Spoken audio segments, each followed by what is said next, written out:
자, 오늘 본문에는 세 가지 중요한 교훈을 우리에게 가르쳐주고 있습니다. 예수께서 제자들을 부르시고 그리고 그들을 데리고 다시 이제 산에서 내려오셔서 그 가버나움에 있는 어떤 집에 들어가시게 되어지죠. 예수님에 관한 소문이 온 동리 또 이방 사람들에게도 전파됨으로 인해서 많은 사람들의 인생의 고민과 갈등, 그 위로와 소망을 얻기 위해서 주님 앞에 나오고, 특별히 그 당시에는 뭐 환경이라든가 영양이라든가 또 제대로 식사를 하지 못하니까 많은 사람들이 육신의 질병으로 해서 이제 고통하고 신음하던 때이지 않았습니까? 의료 시설이 있는 것도 아니고 그들이 치료받기 위해서 어떤 인간적인 혜택을 누리는 그런 시대가 아니기 때문에 그 육체적인 질병에 대해서 예수의 그 초자연적인 능력으로 고침을 받는다는 소문이 여기저기 온 동네에 전달되니까 사람들이 그 소문을 듣고 이제 예수 앞으로 나오게 되어지는 것이죠. 많은 사람들이 예수님을 찾아서 육체적인 질병, 인생의 고민과 문제를 해결받기 위해서 사람들이 이제 모이는 거예요. 여러분 한번 여러분이 예수님의 입장으로 한번 생각해 보시기 바랍니다. 사람들이 몰려올 때 그 사람들을 치료해주고 고쳐주는 것은 보람이 있지만, 그러나 예수님도 육신을 가지고 계시기 때문에 쉬어야 되고 또 식사도 해야 되는데, 오늘 본문에 보니까 식사할 겨를도 없었다라고 기록하고 있어요. 그들을 돌보고 섬기는 것은 중요하지만, 그러나 육체적인 에너지, 힘을 공급받아야 많은 일을 감당할 수 있지 않겠습니까? 또 보통의 사람들은 어떻습니까? 먹고 마시고 즐기고 그것이 인생의 낙이다라고 생각하지요. 금강산도 식후경이다, 그런 말이 있지 않습니까? 우리가 먹고 쉬는 일이 얼마나 중요한가.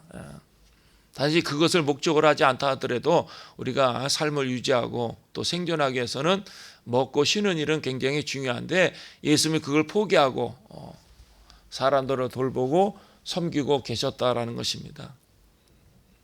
그러니까 예수님이 이 땅에 이제 사명을 위해서 오신 것이죠. 쉼 없이 끊임없이 사람들을 돌보고 섬기는 일을 마다하지 아니하고 그 일을 멈추지 아니했다라는 것입니다. 사실 믿음의 사람들도 그리스도인의 삶이라는 것은 끊임없이 수고하고 무거운 짐을 지고 주님을 따르는 것이지 않겠습니까? 우리는 그 짐을 벗기를 원하지만은, 그러나 예수 그리스도를 믿고 따른다라는 것, 더더군다나 제자가 된다라는 것은 짐을 지고 따르는 거예요. 우리는 그 짐을 벗기를 원하고 우리의 몸을 좀 가볍게 해서 이것저것 구경하면서 편안하게 여행하듯이 그 길을 걸어가기 원하긴 하지만은, 그러나 사실은 주님을 따르는 것, 제자가 되는 것, 믿음의 삶을 산다라는 것은 결국 우리에게 맡겨진 사명, 그 무거운 짐을 지고 따르는 거예요. 우리의 생애를 다하는 그날까지, 우리가 주님 곁으로 돌아갈 때까지, 하나님께서 우리의 생명을 취할 때까지 우리는 짐을 지고 따르는 거예요. 그러나 그 사실을 인정하거나 받아들이지 않으면 사람들이 짐을 지기 싫어하기 때문에 예수 그리스도를 믿고 따르고 신앙생활하는 것이 버겁다라고 생각하는 거죠. 불편하다라고 생각하는 것이죠. 그러나 우리가 하나님의 자녀된 도리로 구원받은 하나님의 그 거룩한 백성으로 하나님의 영광 위해서, 또 우리가 주변에 있는 많은 사람들을 돌보고 섬기는 일을 위해서, 또 교회를 세워나가고 온 세상에 말씀을 전하고 선포하는 일에 대해서 우리는 항상 짐을 질 각오가 되어 있어야 된다라는 것입니다. 그 사람들은 막 먹고 마시고 쉬고 이것이 인생의 즐거움이고 쾌락이고 이것이 행복이다라고 생각하지요. 그러나 예수님은 먹는 것, 마시고 쉬는 것보다 양을 먼저 돌보셨다라는 것입니다. 그러니까 사람들이 미쳤다 그래요. 미쳤다라는 것은 상식적이지 않다라는 거죠. 그들의 기준과 다르다라는 것을 이야기하는 거예요. 어차피 예수 그리스도 예수님의 공생애도 그렇고 우리 자신도 마찬가지야. 하나님의 자녀로 믿음의 삶을 산다라는 것은 세상과 구별되어지는 거예요. 삶의 목적과 동기가 다르고 그 가치와 의미가 다르고 모든 것을 해석하고 이해하는 그 삶의 기준이 다른 것을 의미하는 거예요. 세상 사람들과 똑같이 생각하지 않아요. 그 사람들은 어떻습니까? 열심히 일해서 세상에서 성공하는 것. 그러나 예수님은 식사도 안 하시고 열심히 일하세요. 어떤 반대급부, 내가 수고하고 노력하고 땀 흘렸기 때문에 어떤 결과와 열매가 있어야 된다라고 주장하거나 생각하지 않아요. 그저 당신 자신을 내어드리는 거죠. 희생과 헌신을 마다하지 않는다라는 거예요. 그러니까 유대인들이 볼 때 상식적이지 않는 거죠. 사람들이 그만큼 수고하고 희생하고 헌신하고 더더군다나 육체적인 질병을 치료해주는 그 개인에게 얼마나 엄청난 사건이고 일입니까? 그러면 좀 너가 선물이라도 가져와야 될 거 아니야? 막말로 봉투라도 가져와야 될 거 아니야? 라고 말할 수 있겠지만 예수님은 그렇지 않았다라는 거예요. 기꺼이 그 사람의 행복을 위해서 새로운 인생에 살 수 있는 그 찬스를 주기 위해서 그 모든 육체적인 질병에 치료해 주시고 그 사실에 대해서 예수님은 어떤 것도 요구하지 않았다라는 거예요. 그러니까 그 당시에 사람들의 생각에는 미쳤다라는 거죠. 왜? 자기들의 그 기준과 상식에 맞지 않기 때문에. 그 사람들은 쉬고 먹고 마시는 것을 우선하지만 예수님은 사명을 감당하고 맡겨진 사역에 최선을 다했기 때문에 그들의 기준과 맞지 않으니까 미쳤다라는 거예요. 예수님의 제자들도 마찬가지예요. 여러분 한번 생각해 보시기 바랍니다. 우리가 큰 일을 도모하고 위대한 역사를 이루고 무엇인가 내가 이 세상에 사람들에게 정말 큰 영향력을 미치는 복된 생활을 살기 원하고 그러한 계획과 목표가 있다라면 적어도 자기 주변에 있는 사람들을 좀 선별하고 구별해서 선택할 필요가 있다라고 생각되지 않습니까? 오늘 현대인도 인맥이 중요하다. 사람들과의 관계가 중요하다. 그래서 동호회라든가 어떤 여러 모임에 참여해서 그 주변의 사람들을 어떤 사람들로 구성할 것인가. 이것도 굉장히 우리가 사회생활하고 성공적인 인생을 사는데 중요한 일이죠. 그러나 예수님의 제자들은 어떻습니까? 아주 비천하고 낮은 무리들. 그들의 행색조차도 별로 좋지 않고 그들의 신분이라는 것은 뭐 말할 것도 없죠. 보잘 것도 없죠. 그러니까 소위 말하는 인맥, 예수님을 둘러싼 사람들이 뭐 바리새인이라든가 사두개인이라든가 또 제사장이라든가 서기관이라든가 그 당대 뭐 정치적인 영향력 있는 사람들이고 사람들이 인정할 수 있는 사회적인 그런 명망 있는 인물들로 구성된 것이 아니에요. 그저 천하디 천한 갈릴리 호수에서 물고기 잡는 어부들, 고작해야 세리, 죄인 중에 죄인, 세리 같은 사람들이 예수님을 인해 장벽을 치고 예수님을 따라다니지 않습니까? 그러니까 그들이 생각할 때는 정상이 아닌 거죠. 미쳤다라는 거죠. 한마디로 그들이 볼 때는 거짓대가 몰려다니는 거죠. 주변에는 막 병자들 막 우르르 따라다니고 그러니까 미쳤다라고 생각하는 거예요. 오늘날도 사실은 사람들이 정상적이지 않는 권력에 미치고 돈에 미치고 자기가 좋아하는 어떤 것에 미쳐서 살아가고 있지 않습니까? 그래서 권세에 미친 사람들을 잘한다라고 돈 잘 버는 사람, 돈에 미친 사람을 본받으라고 세상은 이야기해요. 그러나 예수님은 그렇지 않았다. 사실은 오늘도 믿음의 사람들이라는 것은 예수 그리스도께 올인해서 예수 그리스도께 미쳐서 살아가는 사람, 성령에 미쳐서 살아가는 사람, 그 정도는 되어져야 한다라는 거예요. 그게 참된 믿음이지 않겠습니까? 아무것도 판단하고 생각하고 마음에 두지 않고 예수 그리스도만을 사랑하는 거죠. 예수 그리스도를 삶의 가장 귀중하고 소중한 분으로 내가 모시고 살아가는 거죠. 그분이 나의 삶의 절대적인 가치, 포기할 수 없는 삶의 우선순위 두고 살아가는 것, 그것이 참된 신앙의 자세고 삶이지 않은가 그런 생각이 들어요. 예수에 미쳐서 살아야 되는데 우리가 그러지 못하니까 약한 거야. 고뇌와 갈등이 찾아오는 거야.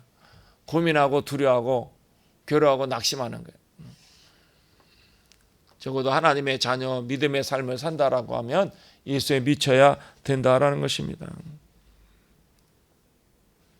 그러니까 사도 바울이 복음을 전하다가 예루살렘에서 붙들려서 로마로 압송되기 전에 그 로마 총독 베스도가 이야기하지 않습니까? 바울아 내가 미쳤도다. 내 많은 학문이 너를 미치게 한다. 그들이 볼 때 정상적이지 않은 거예요. 그들이 가지고 있는 기준과 전혀 다른 행태로 전혀 다른 삶을 살기 때문에 미쳤다는 거죠. 사실은 이 세상이 정상이 아니에요. 제가 볼 때는 다 허망한 것을 쫓아가고 삶을 유익하게 하고 아름답게 하고 선하게 하고 거룩하게 하는 것을 그것으로 가득 채워야 되는데 그렇지 않다라는 거예요. 겉으로 화려하고 대단한 것 같지만 그 안에는 곤모술수, 음모, 악하고 더럽고 취한 것들을 가득 찬 것, 그것을 최고라고 생각하고 쫓아가고, 다른 사람의 인격이나 다른 사람의 생각이나 다른 사람들의 체질은 전혀 고려하지 않고 오직 자기 욕심만을 채우기 위해서 쫓아가고, 양심도 팔고 불법을 자행하고 세상의 기준도 질서도 지키지 않고, 이 세상이 미쳐 돌아가는 거죠. 이 세상이 정상적인 건가요? 정상적인 거 아니에요. 사람들이 다 미쳐 돌아가니까 그게 정상이라고 생각하는 거죠. 예전에 영화 뻐꾸기 둥지 위로 날아간 새, 그 영화의 내용이 그런 거예요. 어떤 죄수가 감옥에 있는데 그것을 탈출하기 위해서 꾀를 부리는 거죠. 자, 미친 척 해가지고 정신병동으로 끌려가요. 정신병동에 있으면 좀 나아질까라고 생각하지만, 그러나 그 안에 있는 사람들이 다 정신이 이상한 사람들이야. 그러니까 이 죄수지만은 그러나 정상적인 사고를 가지고 있는 사람이기 때문에 그 정신병자들과 대화하고 그들의 생활하다 보니까 대화가 되지 않는 거죠. 오히려 그 정신병원에 있는 정신병 환자가 이 죄수를 막 야단하는 거예요. 미쳤다라고 하는 거예요. 그래도 나중에 이 사람이 미쳐버려요. 이 죄수도 미쳐버려요. 세상이 그래요. 우리는 법이 있고 질서가 있고 규칙이 있고 그래서 마치 제대로 돌아가는 것 같지만은 그렇지 않아요. 하나님의 말씀을 우리 마음에 새기고 하나님의 음성에 늘 귀를 기울여서 하나님 원하시는 바로 우리가 삶을 살아낼 때 그 삶이 건전하고 건강하고 열매를 맺고 삶의 보람을 맛보고 자기 자신뿐만 아니라 이웃들에게 많은 유익을 주는 거예요. 그러니까 베스도 각하여 내가 미친 것이 아니요 참되고 정신 차릴 말을 하나이다. 사도 바울이 정신 차리고 말을 한다라는 거야. 미친 것이 아니다.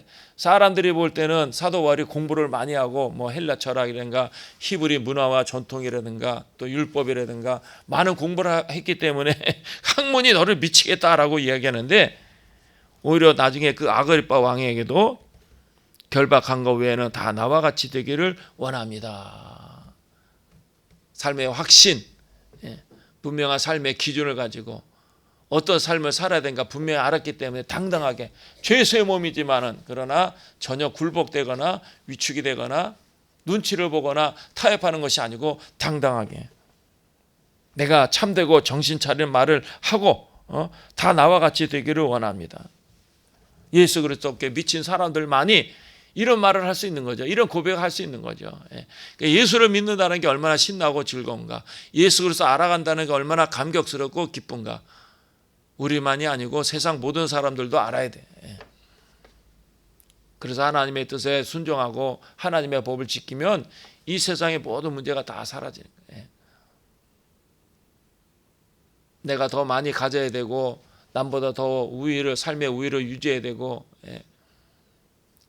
자기 욕심을 채우기 위해서 살아가야 된다. 그렇게 사람들이 막 정신없이 살아.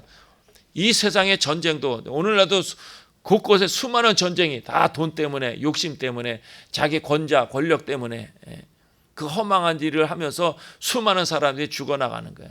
이 세상이 지금 미쳐 돌아가는 거예요. 정신을 차려야 되는데 정신을 차릴 방법이 없어요.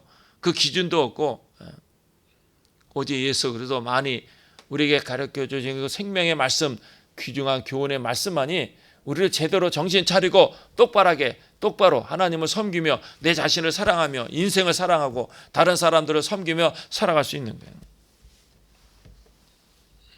그러니까 오늘 본문에 나온 사람들이 예수를 미쳤다 그렇게 얘기하는 것은 그들이 영적으로 무지하기 때문에 그래요. 캄캄하기 때문에 그래요. 그러니까 한다는 거지. 오늘 본문에 서기관들 그들이 뭐라고 얘기합니까? 예수님이 바울세불에 집혔다. 귀신의 왕을 힘입어 귀신을 쫓아댄다. 그렇게 얘기하는 거죠. 시기와 질투 때문에 성령의 역사를 부인하는 거예요. 세상 사람도 오늘도 마찬가지예요. 그런데 귀를 기울이고 그것을 진지하게 받아들일 필요가 없어요. 우리가 하나님 앞에서 하나님의 자녀로 살아가는 그 거룩한 삶으로 인해서 저희들이 시기와 질투로 허망한 소리, 엉뚱한 소리, 말도 되지 않던 소리로 비난하고 조롱하고 거기에 우리의 마음이 흔들릴 필요가 없어요. 그 예수님이 비난한 그들을 어떻게 했습니까? 여기 23절부터 27절에 보면은 이 강한 자는 누굴 이야기하죠? 사단을 말하는 거예요. 그 집세가는 사단에게 고통받는 인간을 말하는 거예요. 그런데 이 인간이라는 것이 육적인 육체를 가지고 사는 존재이기 때문에 사단은 영적인 존재에 이길 수가 없어요. 그러니까 사단이 그 사람의 마음을 지배하는 거예요. 의지도 꺾어버리고 이성도 다 틀어놓고 육신의 본능을 쫓아 살면서 그 죄의 종로를 타면서 그 자유 행복을 다 빼앗아가 버려. 인간을 멸망시키고 인간을 비참하게 만들고 인간을 아주 그냥 다 뭉개고 깨트리는 것이 사단이에요. 우리 마음에 찾아서 의심과 불안과 두려움과 근심과 걱정,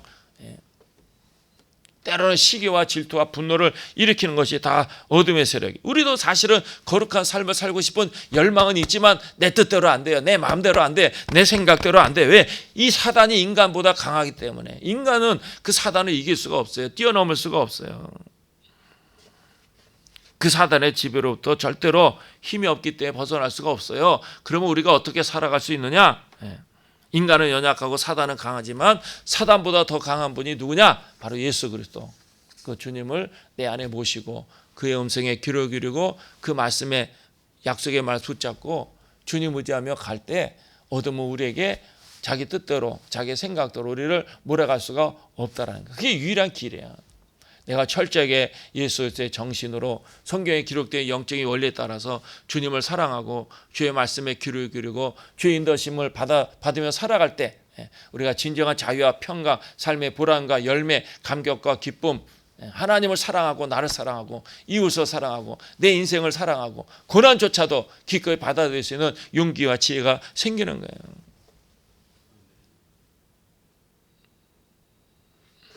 그래서 예수님이 나중에 비난하는 그 서기관들에게 아주 무서운 경고를 하지 않습니까? 29절에 성령을 모독하는 자는 영원히 사하심을 얻지 못하고 영원한 죄가 되느니라. 우리는 끊임없이 죄를 짓고 실수하고 실패하지만 그러나 주님은 우리를 비난하거나 야단하고 징계와 심판으로 우리를 책망하지 않아요. 그러나 용서받지 못할 죄가 무엇입니까? 성령을 모독하는 자, 성령을 회방하는 자. 이건 용서받을 수가 없다라는 거예요. 성령의 역사를 부정하고 회개하기를 거부하고 진리를 왜곡하기 때문에 하나님의 역사를 방해하기 때문에 그 죄는 용서받지 못한다는. 우리가 때로는 양심을 속이고 불법을 행하고 내 욕심대로 행할 때가 얼마나 많이 있어요. 그러나 그런 것들은 하나님께서 우리가 그 죄를 인정하고 고백하면 다 용서해 주셔요. 그러나 성령의 역사를 회방하면 용서받지 못한다. 하나님을 제한하거나 하나님을 거부하고 부정할 때는 용서받지 못한다.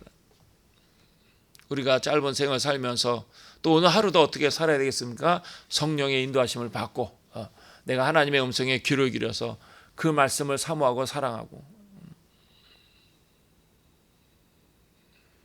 세상과 타협하거나 어둠의 세력을 의지하지 않고 내 안의 욕심을 쫓아서 내 안에 들리는 그 악한 영들의 말에 귀를 기울이지 않고 우리가 분명하게 하나님의 말씀을 내 마음에 새기고 세상과 구별된 생을 살 때 하나님의 자녀답게 하나님의 구별된 거룩한 백성답게 살아갈 수 있다는 사실을 늘 기억하고 날마다 순간마다 예수 그리스도 그의 음성을 귀를 기울이고 그 말씀을 새기고 그분을 의지하며 위대한 생을 살아가는 저와 여러분이 되기를 바랍니다. 기도하겠습니다.